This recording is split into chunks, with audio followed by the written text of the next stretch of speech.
Comment préparer une chanson?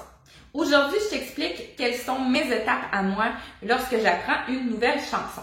Parce que souvent, on ne sait pas trop par où commencer. Et là, on veut trop penser à plein de choses en même temps, ce qui fait en sorte qu'on capote, on va se le dire. Et que là, ça nous donne plus le goût de pratiquer notre chanson. Donc, première étape que moi je fais, c'est se familiariser avec la chanson. Donc, l'écouter plusieurs fois. Donc, encore là, on n'est même pas dans le chant, on fait simplement l'écouter. C'est facultatif, mais je te le recommande aussi fortement, c'est de prendre des notes sur ta partition, sur ta feuille de parole et idéalement, ajoute-y de la couleur. Donc, soit, moi j'ai mon étui avec mes crayons d'écriture de couleur, soit j'ajoute de la couleur, comme ça avec des stylos, ou sinon, je peux avoir aussi des surligneurs de couleurs, donc différentes couleurs. Par exemple, le bleu, ça pourrait être mes respirations que je note.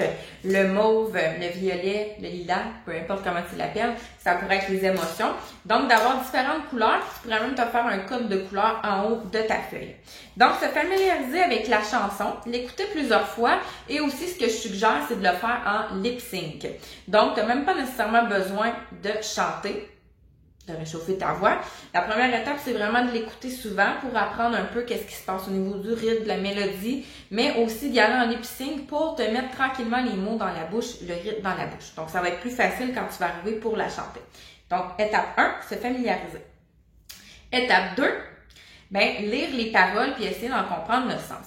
Surtout si la chanson est dans une langue que tu comprends moins bien. Par exemple, si ma langue maternelle c'est le français et que là je veux chanter en anglais ou en espagnol, je vais essayer d'aller voir la traduction pour voir qu'est-ce que la chanson veut dire. Parce que des fois le beat peut être par exemple joyeux, mais la chanson est super triste. Donc il faut comprendre ce qu'on chante.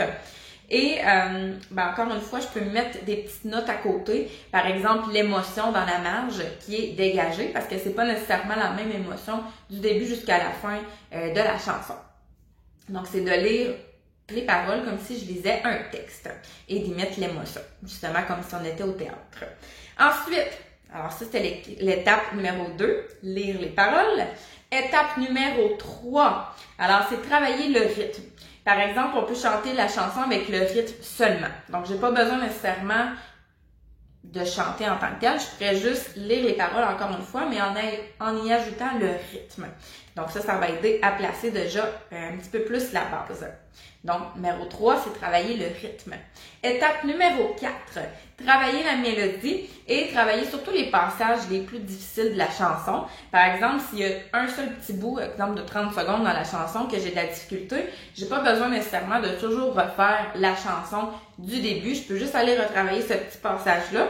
Et il y a un petit truc aussi, quand je travaille par exemple une chanson avec YouTube, je peux aller ralentir la vitesse si on veut à, par exemple, 0.75 pour mieux entendre le rythme, mieux entendre la mélodie, mieux entendre la prononciation. Donc, c'est vraiment un truc magique pour travailler tes chansons. Donc, numéro 4, c'était travailler la mélodie.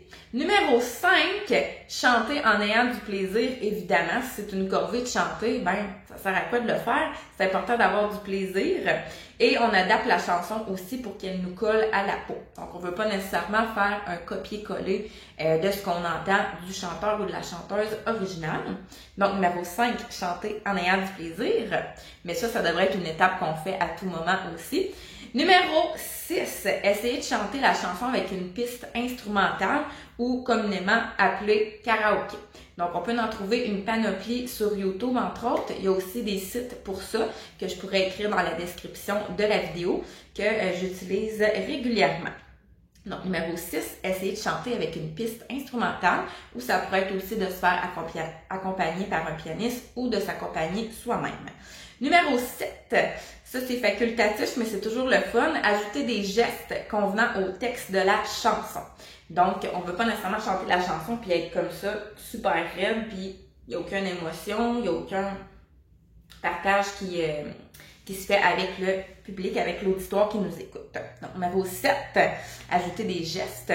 Numéro 8, présenter la chanson devant un public si le cœur nous en dit, ou ça peut être tout simplement de t'enregistrer aussi ou de partager à des amis, à quelqu'un de ta famille sans nécessairement chanter sur une scène si ça te stresse.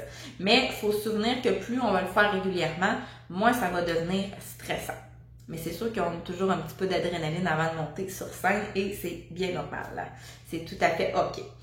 Finalement, moi, je conseille toujours de pratiquer devant un miroir, justement pour voir si l'émotion est là, si les gestes que je fais, ça a de l'allure, si j'ai une belle posture quand je chante ou je suis tout croche. Donc, toujours pratiquer devant un miroir, ça devrait être ton meilleur ami quand tu chantes. Et évidemment, pas oublier de réchauffer ta voix, très important, avant de commencer vraiment à chanter ta chanson. Alors, c'est à pas négliger. J'ai fait une petite vidéo d'ailleurs pour ça. Pourquoi qu'on devrait réchauffer notre voix. Alors, les étapes quand je prépare une chanson, je te répète tout ça. Numéro 1, se familiariser avec la chanson. Numéro 2, lire ou traduire les paroles pour en comprendre le sens et l'histoire. Numéro 3, travailler le rythme. Numéro 4, travailler la mélodie. Numéro 5, et en tout temps, chanter en ayant du plaisir. Numéro 6, travailler avec une piste instrumentale.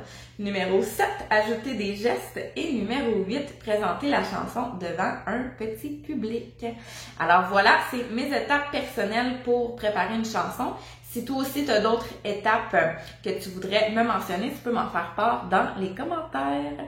Alors, belle journée et on se dit à bientôt pour une prochaine capsule!